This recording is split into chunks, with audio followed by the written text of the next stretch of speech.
बेनीवाल जी, श्री हनुमान बेनीवाल जी। धन्यवाद सभापति जी। आज सदन में भारत के संविधान की 75 वर्षों की गौरवशाली यात्रा पर चर्चा हो रही है।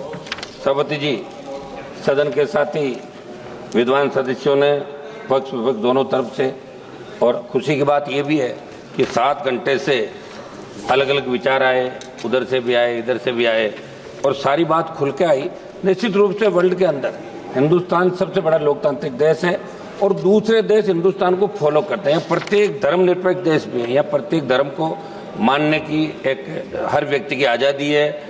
और जो संविधान ने हमें ताकत दी है, शायद वर्ल्ड के किसी देश में इतना ताकतवर संविधान कहीं का नहीं होगा कि लोकतांत्रिक मूल्यों की जो रखवाली हिंदुस्तान के अंदर होती है वो वर्ल्ड के किसी अन्य देशों में नहीं होती। उदाहरण के तौर पर हिंदुस्तान को लिया जाता है, वर्ल्ड का सबसे बड़ा देश भी। हमें गर्व है कि हम विश्व के सबसे बड़े लोकतांत्रिक देश में रहते हैं, जहाँ संविधान रूपी पवित्र ग्रंथ को सर्वोच्च आदर्श मानकर देश की रीति नीति बनती। सभापति महोदय, मैं 13 दिसंबर 2001 को हमारी संसद पर हुए आतंकी हमले में शहीद होने वाले सुरक्षा कर्मियों और कार्मिकों को नमन करता हूँ। मैं नमन करता हूँ बाबा साहब भीमराव अम्बेडकर जी, सर छोटूराम जी, शिवाजी महाराज, महाराजा सूरजमल जी, चंद्रशेखर आजाद जी, अशफाक उल्लाह खान जी और भगत सिंह जी तथा सुभाष चंद्र जी बोस और उनके जैसे वीरों और महापुरुषों को नमन करूँगा। भगवान बिरसा मुंडा जी, सरदार उधम सिंह जी को और जलियांवाला बाग में शहादत देने वाले वीरों और राजस्थान के मानगढ़ में शहादत देने वाले मेरे वीर आदिवासियों को। महोदय, जिनकी वजह से देश आज़ाद हुआ, जिनकी वजह से आज़ाद भारत में संविधान अंगीकृत हुआ, उनका मान सम्मान करना हमारा परम कर्तव्य है। बाबा साहब अम्बेडकर जी ने कहा था कि संविधान मात्र कानूनी दस्तावेज नहीं है, ये हमारे जीवन का सारथी है और सामयिक आवश्यकताओं के अनुरूप है। सभापति महोदय, हिंदुस्तान में प्रत्येक नागरिक को वोट का अधिकार देने की पैरवी बाबा साहब ने करी।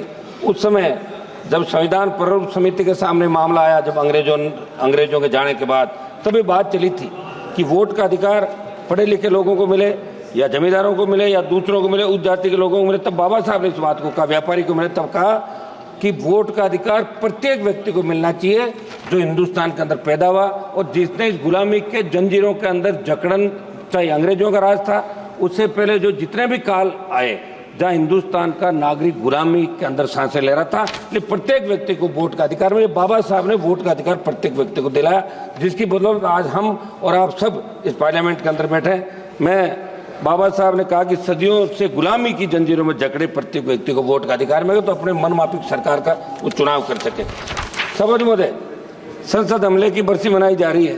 13 दिसंबर 2001 को जो संसद पे आतंकी हमला हुआ, सबसे पहली शहादत राजस्थान के बेटे जगदीश यादव, जेपी यादव ने दी।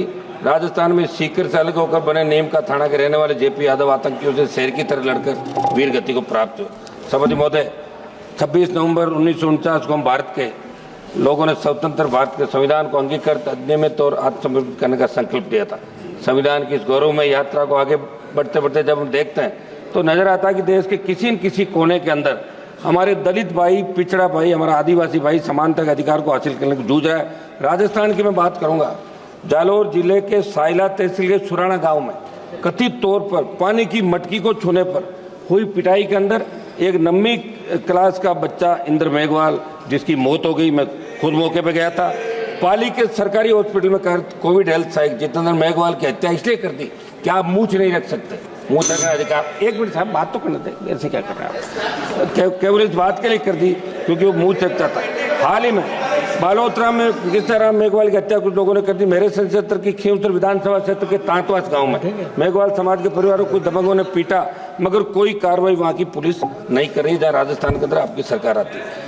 मैं मांग करूंगा कि आज़ादी के 75 साल बाद दलितों को, पिछड़ों को, सबको उनका हक और अधिकार मिले और जो कानून है उसके दायरे के अंदर प्रत्येक व्यक्ति को न्याय कैसे मिले, ये आप लोग इसके अंदर कराएं। राष्ट्रपति महोदय ने 26 नवंबर 2024 को कहा था कि बाबा साहब अम्बेडकर जी की प्रगतिशील और समाज सोच के छाप हमारे संविधान पर अंकित है। इस बात को देश की सरकार आमसद करे और सोचे कि बाबा साहब की समाज सोच के अनुसार कार्य क्यों नहीं कर रहे हैं। भाजपा के साथी सदस्यों ने देश में लगाया गया आपातकाल का जिक्र किया। हम भी ये कहते हैं कि आपातकाल गलत लगा था, बहुत से लोगों को तकलीफ पड़ी, बहुत से लोगों को जेलों में रहना पड़ा, ये अच्छी नहीं थी, लेकिन इंदिरा गांधी जी की दृढ़ इच्छा शक्ति ने एक झटके में बांग्लादेश को पाकिस्तान चालक कर दिया था और पाकिस्तान को सबक सिखाया था। इस बात को भी आपको याद रखना है। एक मिनट साहब, समय दें साहब आप। हम उस समय तो घोषित आपातकाल कर, लेकिन आज जो अघोषित आपातकाल है उसका क्या कोई भी सिस्टम के खिलाफ बोले? सीबीआई, ईडी जैसी एजेंसियां उनकी आवाज को दबा देती है। लोकतंत्र में सभी अधिकार समान रूप से लागू होने के बावजूद इस देश के अन्नदाताओं को एमएसपी पर कानून बनाने की मांग, काले कानून वापस लेने से अन्य मांगों के लिए लंबा आंदोलन करना पड़ा। सब मतलब 1-2 मिनट में मेरी बात समाप्त कर रहा हूँ। 700 से ज्यादा किसान शहीद हुए। तमाम हालातों को देखकर लगा कि एक तरफ देश की सरकार आजादी के अमृत महोत्सव के बाद, दूसरी तरफ देश की चुनी हुई सरकार को माननीय श्री मलेश बाबू जी, एक मिनट दें साहब, 1 मिनट समय दें। लास्ट मिनट आर्थिक न्याय नहीं दे पा रही है। लास्ट मिनट सर, आर्थिक न्याय नहीं दे पा रही है। मेरी मांग है कि किसानों की कर्ज माफी, एमएसपी को कानूनी मान्यता देने के बाद आप स्वीकार करें। और जो आंदोलन अभी बॉर्डर पे चल रहा है, शंभू बॉर्डर, दूसरे बॉर्डर पे, किसानों से आप बात करें, वार्ता करें।